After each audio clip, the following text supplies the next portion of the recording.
సరే నేను గంభీరంగా మౌనంగా చూస్తున్నా. నేను కొడితే వట్టి కొట్టు నాకు అలవాట్లేదు కదా. చూద్దాము.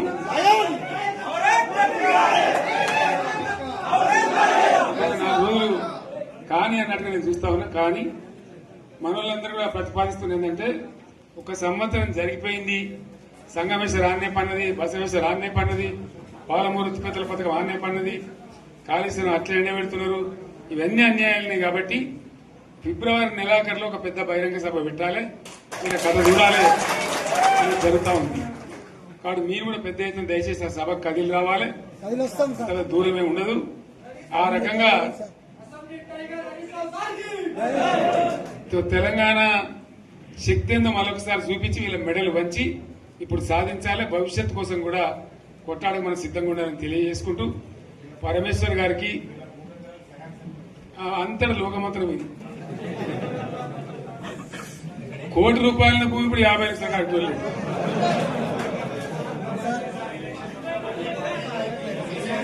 ఈ ఒక్కని బాధ ఒక ఆయన వచ్చింది, మన ఒక ఆయన ఒక 10 మంది వచ్చారు హైదరాబాద్కి. అందులోకి 2 ముస్లిం సోదరులు వచ్చారు. साहब सो तबाह हो गया, इफलासी मुफलसी बच्चों क्या दबे हो गया. तुम्हारा क्या हुआ बहन, तुम्हारा क्या हुआ, तुम हैदराबाद में तुम लोग हैं. मेरा कारोबार है साहब, मेरा छोटा मोटा कारोबार है, होटल भी है, 70% गिर गया. हर कोई पूछ रहे, हर कोई केसीआर को याद कर रहे सामान. వాళ్ళు మాట్లాడుతున్నారు. ఎక్కడి ప్రతి ఒక్కరు భూముల ధరలు పోయినాయి, మన్ను పోయినాయి, మసాలా అన్ని పోయినాయి. ఎంత మంచిగా 4 ఎకరాల రైతు నేను 4 కోట్ల ఆసాగా అనుకుంటుండే. అంత ధీమా ఉంది, ఎంత బాగుంటే. హైదరాబాద్ నుంచి అడిగితే కూడా వచ్చి మనం ఇవ్వకపోదాం భూములు, డిమాండ్ పెరగానని. అంత బ్రహ్మాండంగా మారుమూల ప్రాంతంలో కూడా 40 లక్షలు 50 లక్షలు ఎకరానికి ఉండే. అటువంటిది సగానికి సగం పడిపోయి మొత్తం నాశనం చేసింది. వీళ్ళు ఇట్లే వదిలిపెడితే ఇంకింత నాశనం అవుతుంది. కాబట్టి మనం కొట్లాడాల్సిందే. నేను ఇంకొక మాట మీకు చెప్తా. ఎలక్షన్లలో నేను మస్తుగా చూసిన 50 ఏళ్లలో పార్టీలు గెలితే ఓడతాయి. ఇంత మాయలు ఏడాది లోపలనే కాంగ్రెస్ పార్టీ దొరికితే కొడతాం రాని అంత గొప్పగా.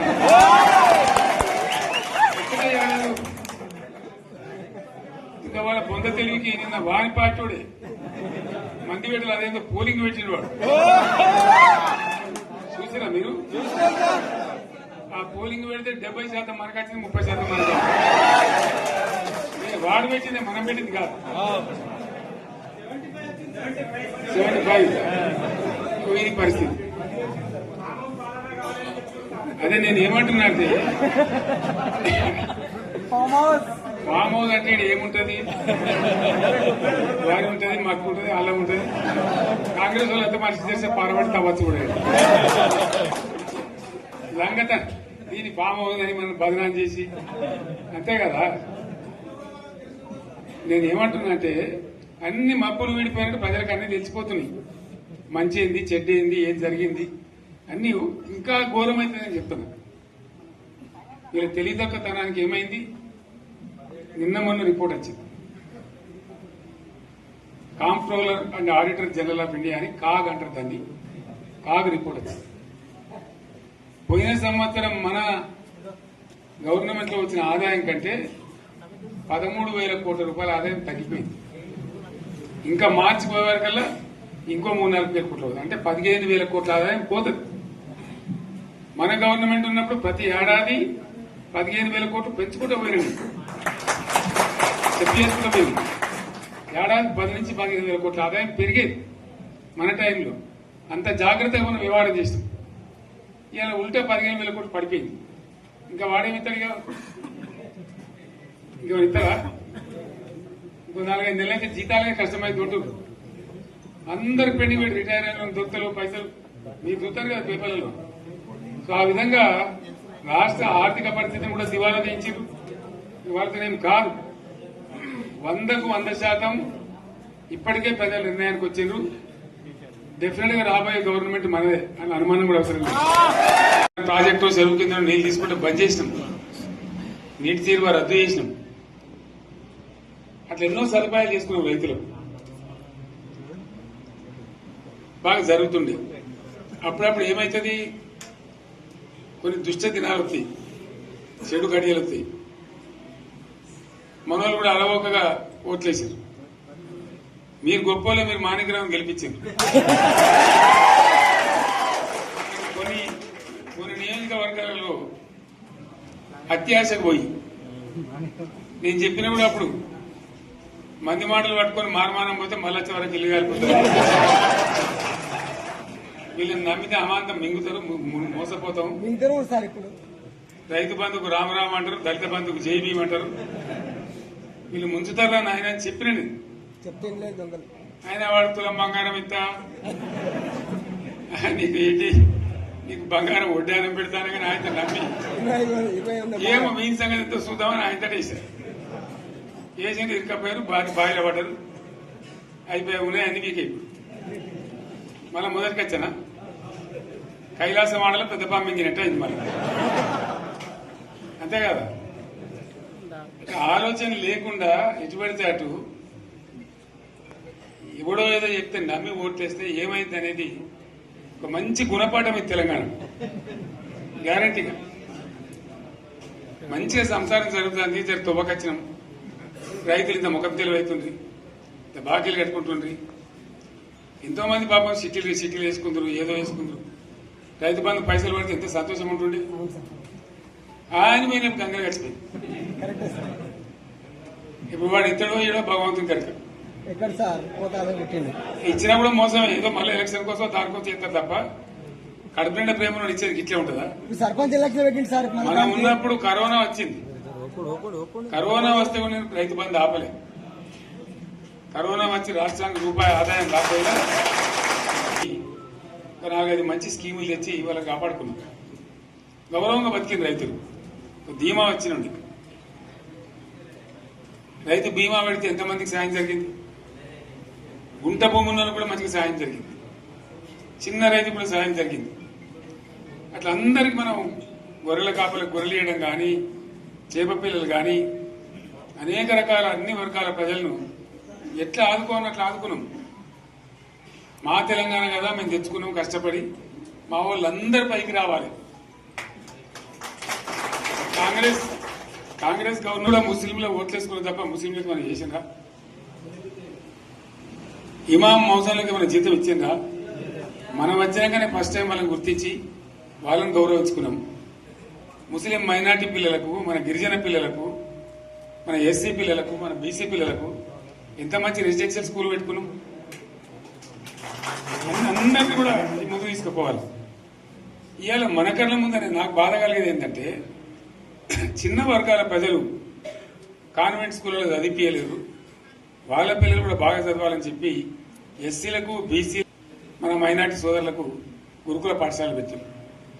అద్భుతమైన చదువు చదువుకునే వాళ్ళు. ఇవాళ మొత్తం రోజు బడి పిల్లలు విషాహారము, కడుపు నొచ్చుడు, బాధపడుడు, పురుగులు అన్నం పెట్టుడు.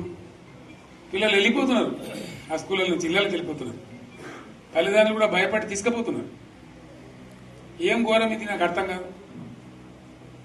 మళ్ళీ ఇది చేసిన కూడా ఇప్పుడు మళ్ళీ అదే కాంగ్రెస్ పార్టీ. అంతేనా?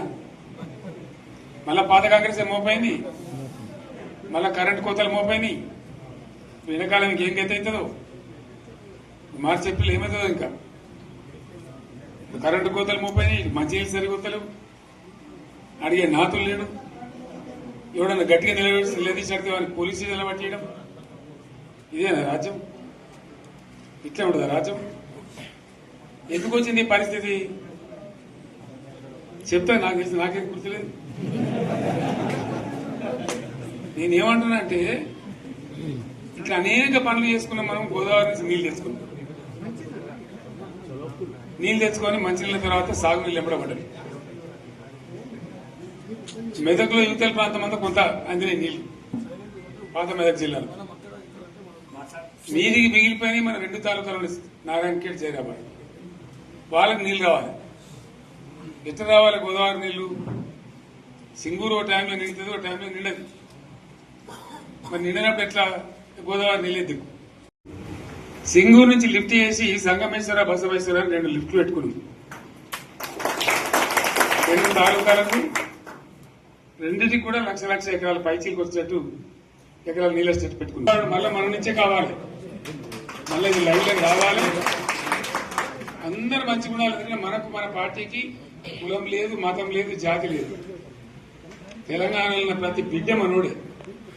వాళ్ళు ఏ మతం ఉన్నారు, ఏ కులం ఉన్నారు మనకు అవసరం లేదు. ఈ తెలంగాణ బార్డర్ గీత లోపలిన బిడ్డలు అందరు మనోళ్ళే, అందరు బాగుపడాల్సిందే.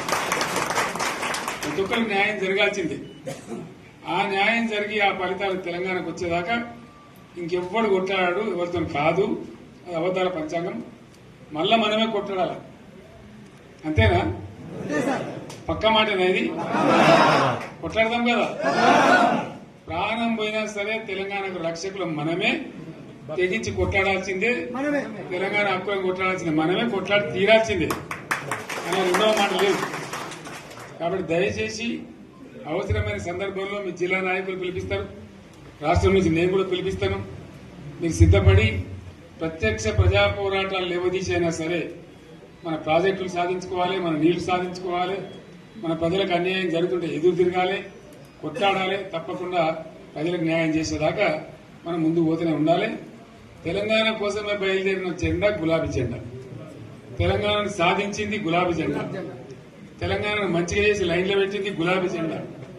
భారతదేశంలో నంబర్ 1 అనేక విషయాల్లో చేసి సాధించి చూపెట్టింది గులాబీ జెండా. కాబట్టి దయచేసి నేను మీ అందరిని కోరేది, మీకు మంచి ఎమ్మెల్యే ఉన్నాడు మాణిక్రావు గారు. ఆయన నాయకత్వంలో మంచిగా పనిచేసి మంచిగా ముందుకు పోయి చాలా చక్కగా మంచి ఫలితాలు భవిష్యత్తులో సాధించాలి. పరమేశ్వర్ పాటిల్ గారికి, వారు వెంట వచ్చిన మిత్రులకు నేను ప్రత్యేకంగా ధన్యవాదాలు చెప్తా ఉన్నాను. ఇటువంటి కార్యకర్తలు, ఇటువంటి నాయకులే పార్టీకి పట్టుబొమ్మలు, తెలంగాణ జాతి రత్నాలు. తెలంగాణకు ప్రమాదం వచ్చిందన్నప్పుడల్లా ఇటువంటి బిడ్డలే ఎక్కడో లేచి నిలబడి వాళ్ళ మా తెలంగాణని ఆ సోయి చూపెడతా ఉన్నారు. మీరు నడిచిన 140 కిలోమీటర్ల పాదయాత్ర వృధా పోదు. ప్రజలందరూ మిమ్మల్ని చూసింది. దాంట్లో తోపంట కూడా మీతో ఎంతో మంది మాట్లాడింది, అడిగింది మిమ్మల్ని ఎందుకు పాదయాత్ర ఇస్తున్నాయి. మీరు కూడా అందరికి చెప్పిండ్రు, అంతే కదా. మీకు కూడా అర్థమైంది ప్రజలు ఎంత వ్యతిరేకం ఉన్నదనేది. సో ఆ రకంగా మీ పాదయాత్ర వృధా పోదు, మీ కష్టం వృధా పోదు. తప్పకుండా రాబోయే రోజుల్లో విజయం మనదే. అయితే మన విజయం మన కోసం కాదు, అది తెలంగాణ విజయం కావాలి, తెలంగాణ ప్రజల విజయం కావాలి, తెలంగాణ రైతుల విజయం కావాలి అని మనవి చేస్తూ మరొకసారి పరమేశ్వరుని వారి బృందాన్ని అభినందిస్తూ వస్తున్నట్టు మనకు లైన్